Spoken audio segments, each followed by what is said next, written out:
हमारे प्रभु द्वारिका से आते हैं। तो जो कृष्ण ने गीता में कहा धर्म संस्थापनार्थाय, मैं धर्म के स्थापन के लिए आता हूं, यह आदमी पूरे संसार में धर्म स्थापना के लिए टूट गया, द्वारिका में धर्म स्थापन न कर सका, फेल, टोटली फेल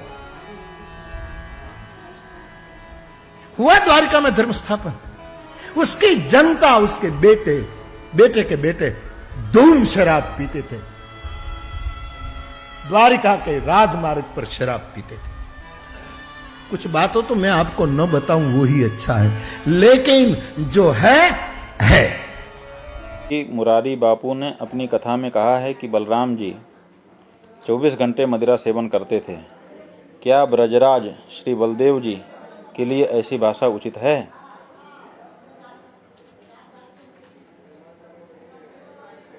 क्या वारुणी और मदिरा एक ही है?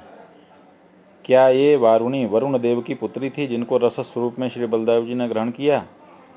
क्या ऐसा कहीं किसी पुराण आदि में वर्णन है कि बलदेव जी 24 घंटे शराब पीते थे? और आप स्पष्टता चाहते हैं तो हम आपको बताना चाहेंगे कि हमारे यहाँ मद्यपान का निषेध है। यहाँ तक कहा गया है कि मद्यपान का प्रायश्चित नहीं है। मुक्त कच्छस्तु यो विप्रः पृथिव्याम चरते द्विजः पदे पदे सुरापानम प्रायश्चित्तम न विद्यते। बिना कांच लगाए जो ब्राह्मण चलता है उसको दोष होता है। कहा कैसा दोष होगा? कहा पदे पदे सुरापानम, एक एक कदम पर सुरापान का दोष, एक एक घूंट शराब पीने का दोष हो जाएगा। कहा ठीक है, दोष हो जाएगा तो हम प्रायश्चित कर लेंगे। कहा प्रायश्चित्तम न विद्यते, सुरापान का प्रायश्चित नहीं है, इतना बड़ा पाप है वो। हमारे यहाँ ब्रह्म हत्या गौ हत्या का भी प्रायश्चित है, सुरापान का प्रायश्चित नहीं दिखाई दे रहा। तो क्या कोई छोटी गलती होगी, कोई छोटा दोष होगा? पदे पदे सुरापानम प्रायश्चित्तम न विद्यते, प्रायश्चित नहीं है सुरापान का। कहा नहीं कोई तो प्रायश्चित होगा, तो बताया कि गरम पानी लो, उसको उबाल लो और उबलता हुआ पानी पी लो, यही प्रायश्चित है, माने मर जाओ। कोई प्रायश्चित ही नहीं है। ऐसी परिस्थिति में सुरापान करते हुए हमारे अवतार को दिखाया जाना कैसे संभव है? संभव ही नहीं है। ये मुरारी बापू ने, बापू कहने में संकोच होता है, अब तो पापू कहना चाहिए, क्योंकि उन्होंने बड़ा पाप किया है ऐसा हम मानते हैं। तो वारुणी शब्द जो है वो हमारे यहाँ औषधि के रूप में है। वरुण की जो पुत्री है वारुणी, उसका अलग प्रसंग है। यहाँ पीने की बात कही गई है, तो अगर वरुण पुत्री होती तो उसको पीने का कोई प्रसंग नहीं था। यहाँ पीने की बात कही गई है। लेकिन जो हमारा आयुर्वेद शास्त्र है उसमें अनेक आयुर्वेद ग्रंथ हैं, उनमें से एक ग्रंथ है रस कामेश्वरी, जिनमें रस और भस्म के बारे में बताया गया है।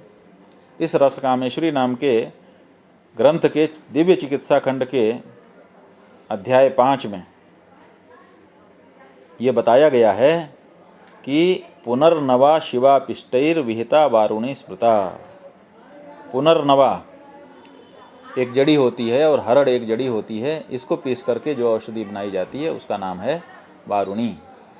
वो सुरा नहीं है, वो शराब नहीं है, मद्य नहीं है, वो दवा है।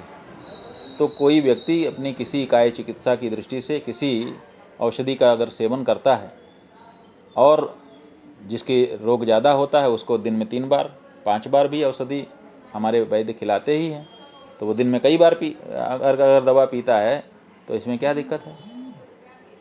दिन में कई बार जो दवा पीता है, केवल पीता है शब्द को पकड़ करके आप शराब में लेकर के चले गए कि पीता है।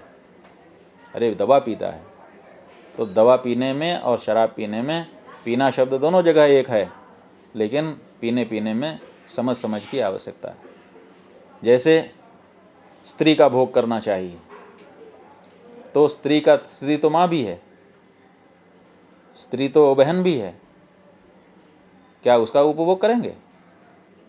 ये तो देखना पड़ेगा ना कि कौन सी स्त्री ऐसी है जो उपभोज्यमाना है, जिसका उपभोग किया जा सकता है, उपभोग योग्य। उसी तरह से अमुक वस्तु खाने की है अब खाने में अमुक वस्तु शुद्ध है कि अशुद्ध है, पवित्र है कि अपवित्र है, सही ढंग से बनाई गई है कि नहीं बनाई गई है, कच्ची है कि पक्की, ये सब देखना पड़ेगा कि बस अमुक वस्तु खानी है तो वही खा लेंगे। तो जब तक सूक्ष्म विचार नहीं करेंगे तब तक इसी तरह से अर्थ का अनर्थ होता रहेगा।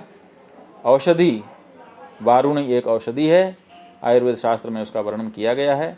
उस औषधि का सेवन किसी कारण से बलराम जी करते रहे होंगे, उसको पीते रहे होंगे।